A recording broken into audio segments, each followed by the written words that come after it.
नमस्ते दोस्तों। क्या आपने कभी सोचा है कि हम लाइफ में डिसीजंस कैसे लेते हैं? कभी फटाक से बिना सोचे समझे और कभी बहुत गहराई से कैलकुलेशन करके। ऐसा क्यों होता है? हमारा दिमाग कैसे काम करता है? डैनियल कानेमान की ब्रिलियंट किताब थिंकिंग फास्ट एंड स्लो इसी राज को खोलती है। ये एक ऐसी किताब है जो आपकी सोचने का तरीका पूरी तरह से बदल देगी और आपको इंसानी दिमाग के कुछ ऐसे सीक्रेट्स बताएगी जो आपको अपने और दूसरों के बिहेवियर को समझने में बहुत मदद करेंगे। चलो एक सिनेरियो इमेजिन करते हैं। आप ड्राइविंग कर रहे हो और सामने से एक बॉल आती है। आप बिना सोचे, बिना गाड़ी की स्पीड या बॉल की ट्रैजेक्टरी कैलकुलेट किए इंस्टेंट ब्रेक लगा देते हो। ये एक तरह की थिंकिंग है। अब एक और सिचुएशन लो। आप अपनी फाइनेंशियल प्लानिंग कर रहे हो। आप अलग अलग इन्वेस्टमेंट ऑप्शंस को कंपेयर करते हो, प्रोज और कॉन्स देखते हो, फ्यूचर रिटर्न्स एस्टिमेट करते हो। इसमें टाइम लगता है।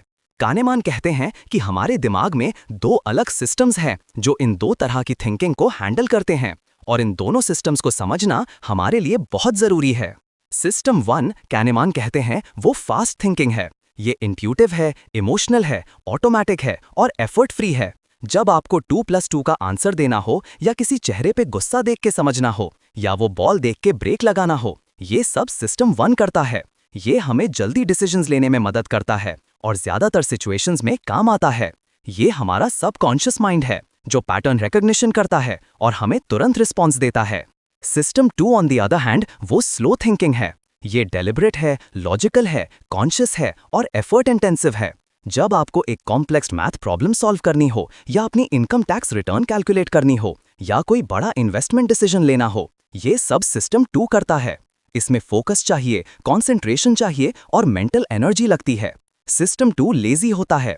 जब तक सिस्टम 1 किसी बड़े प्रॉब्लम में ना फंसे या सिस्टम 2 को जगाने की जरूरत ना पड़े, सिस्टम 1 ही सारे काम हैंडल करता है। अब प्रॉब्लम ये है कि सिस्टम 1 जो कि बहुत एफिशिएंट है, उसकी कुछ शॉर्टकमिंग्स भी हैं। ये शॉर्टकट्स लेता है जिन्हें ह्यूरिस्टिक्स कहते हैं और कभी-कभी इन शॉर्टकट्स की वजह से हम कॉग्निटिव बायसेस का शिकार हो जाते हैं। ये बायसेस हमें गलत डिसीजंस लेने पर मजबूर कर सकते हैं। तो चलो कुछ ऐसे कॉमन बायसेस को एक्सप्लोर करते हैं जो हमारी डेली लाइफ में हमें अफेक्ट करते हैं।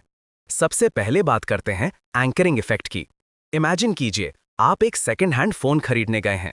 सेलर आपको पहले 50,000 रुपए का प्राइस बताता है। आपको पता है ये ज्यादा है, पर अब आपके दिमाग में वो 50,000 का फिगर एंकर हो गया है। आप फिर 30,000 बोलेंगे, वो 45,000 बोलेगा। आपकी फाइनल नेगोशिएशन चांसेस हैं कि उस 50,000 के आसपास ही होगी, ना कि उस रेंज में जो आपने शुरू में सोचा था, जैसे 20,000। क्यों? क्योंकि पहला नंबर, चाहे वो कितना भी absurd हो, हमारे डिसीजन मेकिंग प्रोसेस को इन्फ्लुएंस करता है। सिस्टम 1 पहली इंफॉर्मेशन को पकड़ लेता है और उसे रेफरेंस पॉइंट बना देता है, भले ही वो इररेलेवेंट क्यों ना हो। इसका मतलब है अगर आपको कोई ऑफर पहले दिया गया तो उसकी वैल्यू आपके लिए सेट हो जाती है और फ्यूचर में उससे हटना मुश्किल हो जाता है। जब हम कोई नया प्रोडक्ट देखते हैं या कोई डील इवैल्यूएट करते हैं तो पहला प्राइस या पहली इंफॉर्मेशन हमारे जजमेंट को बहुत ज्यादा अफेक्ट करती है, हमें बिना रियलाइज हुए। अगर आपको कोई चीज नेगोशिएट करनी है तो पहले आप अपना नंबर रखिए ताकि आपका एंकर सेट हो, और अगर कोई आपको पहले नंबर दे तो उस पर ज्यादा ध्यान मत दीजिए, बल्कि अपने इंडिपेंडेंट रिसर्च और वैल्यू असेसमेंट पर फोकस कीजिए। दूसरा है अवेलेबिलिटी ह्यूरिस्टिक। ये बायस तब होता है जब हम किसी चीज की प्रोबेबिलिटी या फ्रीक्वेंसी को उसकी आसानी से याद आने वाली एग्जाम्पल से जज करते हैं। एक क्लासिक एग्जाम्पल है कि लोग प्लेन क्रैश से ज्यादा डरते हैं कार एक्सीडेंट से, जबकि स्टैटिस्टिक्स कहती हैं कि कार एक्सीडेंट्स में मरने वाले लोगों की संख्या प्लेन क्रैशेस से कई ज्यादा है। प्लेन क्रैशेस मीडिया में ज्यादा हाईलाइट होते हैं क्योंकि खबरें बड़ी बनती हैं, तो वो हमारे दिमाग में आसानी से अवेलेबल हो जाती हैं। इसलिए सिस्टम 1 ये शॉर्टकट लेता है कि अगर कोई चीज आसानी से याद आ रही है तो वो ज्यादा कॉमन या ज्यादा डेंजरस होगी। ये हमारे डिसीजंस को अफेक्ट करता है, जैसे इन्वेस्टमेंट में, हेल्थ चॉइसेस में या ट्रैवल प्लान्स में। न्यूज़ हेडलाइंस और सोशल मीडिया ट्रेंड्स इस बायस को और बढ़ावा देते हैं। अगर आपको कोई डिसीजन लेना है तो सिर्फ अपनी मेमोरी पर रिलाई मत कीजिए, बल्कि फैक्ट्स और फिगर्स को भी चेक कीजिए। इससे आप ज्यादा बैलेंस्ड और रियलिस्टिक डिसीजन ले पाएंगे। फिर आता है रिप्रेजेंटेटिवनेस ह्यूरिस्टिक। इसमें हम किसी चीज या इंसान को उसकी कैटेगरी के स्टीरियोटाइप के हिसाब से जज करते हैं, ना कि एक्चुअल प्रोबेबिलिटी के हिसाब से। केनमन ने एक फेमस लिंडा प्रॉब्लम दिया था। लिंडा 31 साल की है, सिंगल है, आउटस्पोकन है और फिलॉसफी में ग्रेजुएट है। जब कॉलेज में थी तो उसने सोशल जस्टिस और डिस्क्रिमिनेशन के मुद्दे पर बहुत इंटरेस्ट दिखाया था। अब सवाल ये है कि लिंडा क्या है? ए, एक बैंक टेलर, बी, एक बैंक टेलर और फेमिनिस्ट एक्टिविस्ट। ज्यादातर लोग बी को चूज करते हैं क्योंकि लिंडा का डिस्क्रिप्शन एक स्टीरियोटिपिकल फेमिनिस्ट एक्टिविस्ट से मैच करता है। पर मैथमेटिकली ऑप्शन ए के होने की प्रोबेबिलिटी बी से ज्यादा है, क्योंकि बैंक टेलर और फेमिनिस्ट एक्टिविस्ट होने के लिए उसे बैंक टेलर भी होना पड़ेगा और फेमिनिस्ट एक्टिविस्ट भी, जबकि बैंक टेलर होने के लिए उसे सिर्फ बैंक टेलर होना है। सिस्टम 1 यहां स्टीरियोटाइप को पकड़ लेता है और लॉजिकल प्रोबेबिलिटी को इग्नोर कर देता है। ये बायस हमारी हायरिंग डिसीजंस, मेडिकल डायग्नोसिस और सोशल इंटरैक्शंस में भी दिखता है। कॉन्फर्मेशन बायस तो हम सब ने एक्सपीरियंस किया होगा। हमारा दिमाग उन इन्फॉर्मेशंस को ढूंढता है, उन्हें इंटरप्रेट करता है और उन्हें याद रखता है जो हमारे पहले से बने विचारों या बिलीव्स को सपोर्ट करती हैं। अगर आपको लगता है कि कोई पॉलिटिकल पार्टी अच्छी नहीं है, तो आपको इंटरनेट पर या न्यूज़ में वही आर्टिकल्स या वीडियोस मिलेंगे जो आपके इस विचार को सपोर्ट करते हैं। आप उन्हें ही ज्यादा अटेंशन देंगे और उन पर भरोसा करेंगे, उन्हें इग्नोर कर देंगे जो आपके अगेंस्ट जाते हैं। ये बायस हमें एक एको चैम्बर में फंसा देता है, जहां हम सिर्फ अपनी सोच से मिलते जुलते व्यूज सुनते हैं और इससे हमारी सोच नैरो हो जाती है। अपनी बायसेस को चैलेंज करना, अलग अलग पर्सपेक्टिव्स को एक्सप्लोर करना और क्रिटिकल थिंकिंग को अपनाना इस बायस से बचने का तरीका है। फ्रेमिंग इफेक्ट भी बहुत पावरफुल है। इसमें एक ही इंफॉर्मेशन को अलग अलग तरीके से प्रेजेंट करने से हमारे डिसीजन बदल जाते हैं। केनेमन ने एक स्टडी में बताया कि एक मीट प्रोडक्ट को अगर 90% फैट फ्री बोला जाए तो लोग उसे ज्यादा पसंद करते हैं बजाय 10% फैट बोलने के, जबकि दोनों का मतलब एक ही है। पहला फ्रेम पॉजिटिव है, हेल्दी, दूसरा नेगेटिव, फैट।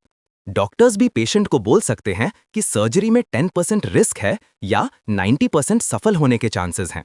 पेशेंट्स दूसरा ऑप्शन प्रेफर करते हैं, भले ही दोनों केसेस में आउटकम प्रोबेबिलिटी सेम हो। मार्केटर्स और एडवर्टाइजर्स इस बायस का खूब इस्तेमाल करते हैं। जब आपको कोई ऑफर मिले या कोई इंफॉर्मेशन दी जाए तो देखो कि उसे किस तरीके से फ्रेम किया गया है। इससे आप उसके पीछे का असल मतलब समझ पाओगे। लॉस अवर्जन एक बहुत गहरा बायस है। इसमें लोगों को नुकसान का डर फायदे की खुशी से ज्यादा होता है। यानी 1000 रुपए खोने का दुख 1000 रुपए पाने की खुशी से ज्यादा होता है। केनेमन और ट्वर्स्की ने दिखाया कि लोग लॉसेस को अवॉइड करने के लिए ज्यादा रिस्क लेने को तैयार हो जाते हैं। इन्वेस्टर्स अक्सर लॉस मेकिंग स्टॉक्स को होल्ड करके रखते हैं, ये सोचकर कि उनकी वैल्यू वापस बढ़ जाएगी, जबकि उन्हें बेचकर दूसरी जगह इन्वेस्ट करना ज्यादा फायदेमंद हो सकता है। ये हमारे रिश्तों में, करियर चॉइसेस में और सारे फाइनेंशियल डिसीजंस में दिखता है। इस बायस को समझना बहुत जरूरी है ताकि हम बेटर फाइनेंशियल डिसीजंस ले सकें और इमोशनल रिएक्शंस के बजाय लॉजिकल चॉइसेस बना सकें। संक कॉस्ट फैलेसी भी लॉस अवर्जन से रिलेटेड है। इसमें हम किसी चीज में पहले से इन्वेस्ट किए गए रिसोर्सेज, टाइम, पैसा, एफर्ट की वजह से उसमें और इन्वेस्ट करते रहते हैं, भले ही वो अब और फायदेमंद ना हो। इमेजिन कीजिए, आप एक मूवी देख रहे हो जो आपको पसंद नहीं आ रही है, पर आप उसे पूरा देखते हो क्योंकि आपने टिकट खरीदा है। या आप एक ऐसे प्रोजेक्ट पे काम करते रहते हो जो क्लियरली फेल हो रहा है क्योंकि आपने उसमें बहुत टाइम और एनर्जी लगाई है। संक कॉस्ट फैलेसी हमें फ्यूचर के फायदे के बजाय पास्ट के इन्वेस्टमेंट पे फोकस करवाती है। स्मार्ट डिसीजन मेकिंग का मतलब है कि आप फ्यूचर ओरिएंटेड रहें और सिर्फ फ्यूचर बेनिफिट्स और कॉस्ट्स को देखें, पास्ट के खर्चे को नहीं। जो हो गया सो हो गया, उससे सीखो पर उसकी वजह से गलत डिसीजंस मत लो। हाइंडसाइट बायस का मतलब है कि जब कोई इवेंट हो जाता है तो हमें लगता है कि अरे मुझे तो पता ही था कि ऐसा होगा, या I knew it all along. Example के लिए, जब स्टॉक मार्केट क्रैश होता है तो बहुत लोग कहते हैं कि सिग्नल्स तो क्लियर थे, सबको पता था कि यह होने वाला है।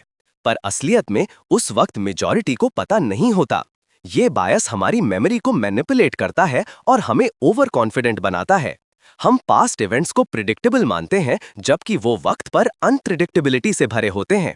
इससे हम गलती से ये सोच सकते हैं कि हम फ्यूचर को प्रिडिक्ट कर सकते हैं, जो कि रिस्की है। हमारी लर्निंग और डिसीजन मेकिंग पर इसका नेगेटिव असर पड़ सकता है। अपनी पास्ट प्रिडिक्शंस को अनबायस तरीके से इवैल्यूएट करना और न्यू इट ऑल अलोंग वाली फीलिंग से बचना जरूरी है। प्लानिंग फैलेसी में हम अपने प्लान्स के लिए बहुत ऑप्टिमिस्टिक हो जाते हैं और उनके कंप्लीशन टाइम और कॉस्ट को अंडर एस्टिमेट करते हैं। हम सोच लेते हैं कि सब स्मूथ चलेगा, जबकि असलियत में डिलेज, प्रॉब्लम्स और अनएक्सपेक्टेड एक्सपेंसेस आते ही हैं। ये बायस इंडिविजुअल्स और बड़े प्रोजेक्ट्स दोनों पर अप्लाई होता है। कंस्ट्रक्शन प्रोजेक्ट्स हमेशा देर होते हैं और बजट से ज्यादा खर्चा होता है। स्टूडेंट्स असाइनमेंट्स को लास्ट मिनट तक लटकाते हैं, ये सोचकर कि वो जल्दी कंप्लीट हो जाएंगे। इस बायस से बचने के लिए केनहमैन सजेस्ट करते हैं कि हम आउटसाइड व्यू लें, मतलब ऐसे ही सिमिलर प्रोजेक्ट्स या टास्क्स का पास डेटा देखें और उसके बेस पर एस्टिमेट करें, बजाय अपनी खुद की ऑप्टिमिस्टिक अजम्पशंस के। और एक वर्स्ट केस सिनेरियो भी प्लान करके रखें। हेलो इफेक्ट भी बहुत कॉमन है। इसमें किसी इंसान की एक पॉजिटिव ट्रेट उसकी बाकी सारी ट्रेट्स को भी पॉजिटिव बना देती है। अगर कोई बहुत हैंडसम या कैरिस्मैटिक है तो हम उसे इंटेलिजेंट, ऑनेस्ट और केपेबल भी मान लेते हैं, भले ही उसके पास कोई एविडेंस ना हो। इंटरव्यूज में अगर इंटरव्यूअर को पहले 5 मिनट में ही कैंडिडेट पसंद आ गया तो चांसेस हैं कि वो बाकी इंटरव्यू में भी उसकी पॉजिटिव साइड ही देखेगा और उसकी कमियों को इग्नोर करेगा। ब्रांड्स इसका इस्तेमाल करते हैं जब वो सेलिब्रिटीज को एंडोर्स करते हैं। ये सिस्टम 1 का काम है, जो एक क्विक जजमेंट बना लेता है और उसे जनरलाइज कर देता है। इससे बचने के लिए हमें अलग अलग ट्रेट्स को इंडिपेंडेंटली इवैल्यूएट करना चाहिए और अपनी इनिशियल इंप्रेशंस पर ज्यादा रिलाई नहीं करना चाहिए। ओवर कॉन्फिडेंस हम सब में होता है। हम अपनी एबिलिटीज, जजमेंट्स और नॉलेज के बारे में ज्यादा कॉन्फिडेंट होते हैं जितना कि हमें होना चाहिए। लोग अक्सर कहते हैं कि वो एवरेज से ऊपर ड्राइव करते हैं या एवरेज से ज्यादा इंटेलिजेंट हैं, जो स्टैटिस्टिकली इम्पॉसिबल है। ये ओवर कॉन्फिडेंस हमें रिस्की डिसीजंस लेने पर मजबूर कर सकता है। एंटरप्रेन्योर्स अपने बिजनेस प्लान में ओवर कॉन्फिडेंट हो सकते हैं, इन्वेस्टर्स अपने स्टॉक पिक्स में और डॉक्टर्स अपने डायग्नोसिस में। ओवर कॉन्फिडेंस एक डबल एजेड सॉर्ड है। थोड़ा कॉन्फिडेंस जरूरी है, पर ज्यादा ओवर कॉन्फिडेंस हमें गलत डिसीजंस की तरफ ले जा सकता है। अपनी लिमिटेशंस को एक्सेप्ट करना और अनसर्टेनिटी को रिकॉग्नाइज करना बहुत इंपॉर्टेंट है। अपने अजम्पशंस को चैलेंज करना और दूसरों से फीडबैक लेना इससे बचने में मदद करता है। ये तो थे कुछ बायसेस। अब बात करते हैं प्रोस्पेक्ट थियरी की, जो कानेमन और ट्वर्स्की का एक ग्राउंड ब्रेकिंग काम है।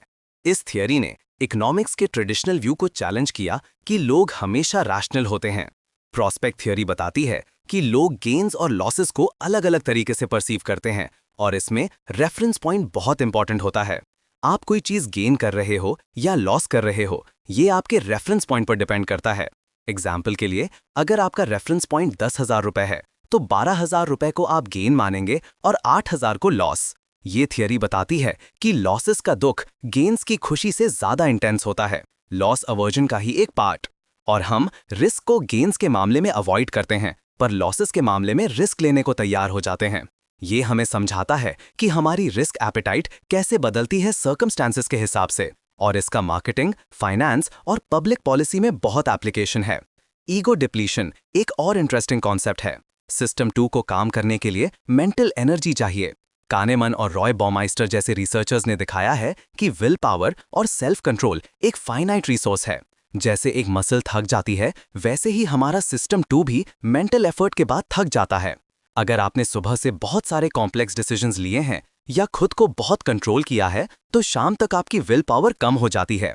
इसीलिए लोग रात में इंपल्सिव डिसीजन ज्यादा लेते हैं, अनहेल्दी खाना खाते हैं या प्रोक्रेस्टिनेट करते हैं। जज जो पैरोल डिसीजंस लेते हैं, वो लंच ब्रेक के बाद ज्यादा फेवरेबल डिसीजंस देते हैं, क्योंकि उनकी मेंटल एनर्जी रिचार्ज हो जाती है।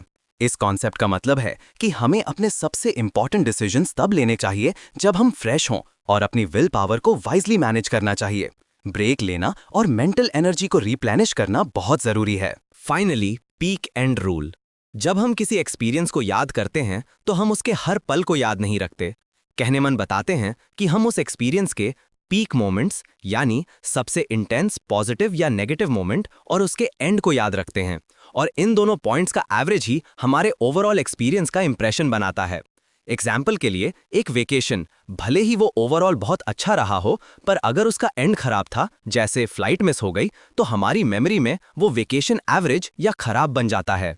या फिर अगर एक मेडिकल प्रोसीजर बहुत पेनफुल थी पर उसका एंड पेनलेस था, तो पेशेंट उसे लेस पेनफुल परसीव करेगा। इसका मतलब है कि एक्सपीरियंसेस डिजाइन करते वक्त, चाहे वो कस्टमर सर्विस हो या कोई इवेंट, पीक और एंड मोमेंट्स को स्पेशल बनाना बहुत क्रूशियल है, क्योंकि यही चीजें लोगों की मेमोरी में रह जाती हैं। तो अब हमने इतने सारे कॉन्सेप्ट समझ लिए, पर इनका प्रैक्टिकल एप्लीकेशन क्या है? हम अपनी डेली लाइफ में इन इनसाइट्स को कैसे यूज कर सकते हैं? सबसे पहले, डिसीजन मेकिंग में इंप्रूवमेंट। जब भी कोई बड़ा या इंपॉर्टेंट डिसीजन लेना हो, ट्राई करो कि सिस्टम 2 को इन्वॉल्व करो। जल्दी मत करो, इन्फॉर्मेशन गैदर करो, अलग अलग ऑप्शंस एक्सप्लोर करो और अपने बायसेस को पहचानो। अपने इंट्यूटिव सिस्टम 1 को पहचानो। अगर वो कोई शॉर्टकट ले रहा है तो उसे क्वेश्चन करो। दूसरा, नेगोशिएशन स्किल्स बढ़ाओ। एंकरिंग इफेक्ट को समझकर आप नेगोशिएशंस में स्मार्ट प्ले कर सकते हो। पहले अपना एंकर सेट करो या दूसरे के एंकर से ज्यादा अफेक्ट मत हो। रिसर्च करो और अपने लिए फेयर वैल्यू सेट करो। थर्ड, पर्सनल फाइनेंस में बेहतर चॉइसेस। लॉस अवर्जन और संक कॉस्ट फैलेसी को रिकॉग्नाइज करके आप अपने इन्वेस्टमेंट्स और खर्चों में ज्यादा रैशनल हो सकते हो। लॉसेस को इमोशनली हैंडल करने के बजाय लॉजिकल अप्रोच रखो। गलत इन्वेस्टमेंट्स को कट करना सीखो, बजाय उनमें और पैसे डालने के। फोर्थ, बेटर लीडरशिप और टीम वर्क। लीडर्स को अपने डिसीजंस में बायसेस को पहचानना चाहिए। वो अपनी टीम मेंबर्स को एनकरेज कर सकते हैं कि वो अलग अलग पर्सपेक्टिव्स दें और कंफर्मेशन बायस से बचें। ईगो डिप्लीशन को समझकर इंपॉर्टेंट मीटिंग्स और डिसीजन मेकिंग सेशंस को दिन के शुरू में स्केड्यूल करना चाहिए, जब सबकी मेंटल एनर्जी हाई हो। फिफ्थ, सेल्फ अवेयरनेस और एम्पैथी। जब आप इन बायसेस को अपने अंदर और दूसरों में पहचानोगे तो आप ज्यादा सेल्फ अवेयर बनोगे और दूसरों के बिहेवियर को ज्यादा अच्छे से समझ पाओगे। ये आपको दूसरों के इरैशनल डिसीजंस के लिए ज्यादा एम्पैथेटिक बनाएगा। ये समझोगे कि सिस्टम 1 की वजह से हम सब मिस्टेक्स करते हैं और ये इंसानी फितरत है। और सिक्स्थ, चैलेंजिंग ओवर कॉन्फिडेंस। जब आप किसी चीज के बारे में बहुत कॉन्फिडेंट हो तो 1 मिनट रुको और सोचो, क्या मैं गलत हो सकता हूं या क्या मैं कुछ मिस कर रहा हूं? अपने अजम्पशंस को क्वेश्चन करना आपको बेहतर डिसीजन लेने में मदद करेगा। ये सारी इंसाइट्स डैनियल कानेमैन की इस अमेजिंग किताब थिंकिंग फास्ट एंड स्लो से आती हैं। हमारे दिमाग में सिस्टम 1 की तेजी और सिस्टम 2 की गहराई का संतुलन समझना और इनके बायसेस को पहचानना हमें ज्यादा समझदार और इफेक्टिव डिसीजंस लेने में मदद करता है। अगर आप अपने दिमाग की वर्किंग को और गहराई से समझना चाहते हैं, अपनी डिसीजन मेकिंग को बेहतर करना चाहते हैं और दुनिया को देखने का एक नया पर्सपेक्टिव पाना चाहते हैं, तो मैं आपको सजेस्ट करूंगा कि आप इस किताब को जरूर पढ़ें। हर एक बायस और ह्यूरिस्टिक की डिटेल्ड एक्सप्लेनेशन और उनके पीछे की रिसर्च को जानने के लिए ये बुक पढ़ना एक बेहतरीन एक्सपीरियंस होगा।